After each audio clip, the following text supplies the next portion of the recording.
తెలంగాణలో ఇద్దరు ఎమ్మెల్యేల మీద డైలాగ్స్ వార్ అయితే మాత్రం తీవ్ర చర్చకు దారితీసింది. మరోపక్క బీఆర్ఎస్ ఎమ్మెల్యే కౌశిక్ రెడ్డి ఈ మధ్య కాలంలో బీఆర్ఎస్ నుంచి కాంగ్రెస్ లో చేరినటువంటి శేర్లింగంపల్లి ఎమ్మెల్యే అరికపూడి గాంధీల మధ్య అయితే మాత్రం మాటల యుద్ధం నడుస్తుంది. అది ఎట్లా అంటే ఏదో మామూలుగా కాదు, ఒక ఉద్యమం లాగానే తీవ్ర స్థాయిలో నడుస్తుంది. మీ ఇంటికి మా ఇంటికి, అలాగే మీ ఇంటికి ఎంత దూరం మా ఇంటికి అంతే దూరం అన్నట్లుగా ఈ యొక్క మాటల యుద్ధం నడుస్తుంది. కౌశిక్ రెడ్డి అయితే మాత్రం అంటే కాంగ్రెస్లోకి వెళ్ళినటువంటి ఎమ్మెల్యేలను ఉద్దేశించి, పార్టీ ఫిరాయించినటువంటి ఎమ్మెల్యే ఉద్దేశించి చీరలు గాజులు వేసుకోండి అని చెప్పేసి ఆయన బహిర్గతంగా వ్యాఖ్యలు చేయడంతో ఈ వ్యాఖ్యలతోటి తీవ్ర దుమారం రేగటం జరిగింది. మరోపక్క పిఎస్సి చైర్మన్గా పార్టీ మారినటువంటి అరికపూడి గాంధీకి పదవి ఇవ్వటం జరిగింది ఈ తెలంగాణ ప్రభుత్వం. ఈ నేపథ్యంలోనే అంటే అది అపోజిషన్ పార్టీకి ఇవ్వాల్సి ఉంటుంది, కానీ ఆయన కూడా అపోజిషన్ పార్టీ అన్న ఉద్దేశంతో కాంగ్రెస్ ప్రభుత్వం అయితే మాత్రం ఇవ్వటం జరిగింది. ఇక్కడే అసలు యుద్ధం స్టార్ట్ అయింది. ఈ నేపథ్యంలో ఈ యొక్క వ్యాఖ్యలకి, కౌశిక్ రెడ్డి చేసినటువంటి వ్యాఖ్యలకి అరికపూడి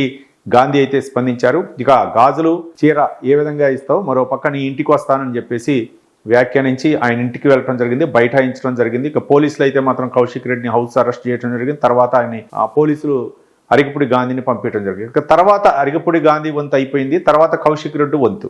నేను అరికపూడి గాంధీ ఇంటికి వెళ్తాను, ఆయన మా పార్టీ ఎమ్మెల్యే, ఆయనతోటి పార్టీ విస్తృత స్థాయి సమావేశం నిర్వహిస్తాం ఆయన ఇంట్లో, కాబట్టి మేము ఆ ఇంటికి వెళ్తామని చెప్పేసి కౌశిక్ రెడ్డి కూడా వాదన చేస్తారు. ఈ నేపథ్యంలో అంటే కొంతమంది బీఆర్ఎస్ నేతలందరూ కూడా ఇది ఒక ఉద్యమంలాగా చేయాలి, లేకపోతే ఆయన వ్యాఖ్యలను ఏ విధంగా చేయాలనే విధంగా ఒక రాజకీయ అంశంతో తెరపైకి తీసుకొచ్చి దీన్ని ఏ విధంగా అయినా సరే ఎన్కాష్ చేసుకోవాలని చెప్పేసి సీనియర్ నాయకులు, మాజీ మంత్రులందరూ కూడా ఒక వ్యూహాత్మకంగా ఈ యొక్క అంశాన్ని అంటే అటు కాంగ్రెస్ ప్రభుత్వాన్ని ఇరుకుని పెట్టాలనేటటువంటి ప్రయత్నం చేశారు. మొత్తానికి పోలీసులు అలర్ట్ అవటం, అలాగే ప్రభుత్వం కూడా స్పందించి ఇమీడియట్గా ఎక్కడికక్కడ బీఆర్ఎస్ నాయకులను అయితే మాత్రం హౌస్ అరెస్ట్ చేయడం జరిగింది. మొత్తానికి ఈ వ్యవహారం ఇంతటితోనే సర్దుమణిగిద్దా, లేకపోతే ఇంకా వాద ప్రతివాదాలతోటి ఇంకా వివాదం రాజుకునే అవకాశాలు ఉన్నాయనేది మనం వేచి చూడాల్సినటువంటి అంశం. ఇటుపక్క అరికపూడి గాంధీ, అటుపక్క కౌశిక్ రెడ్డి ఇద్దరి మధ్య అయితే మాటలు తోటాలు పెడుతున్నాయి. మరి ఎంతవరకు వెళ్తుందో మనం వేచి చూద్దాం.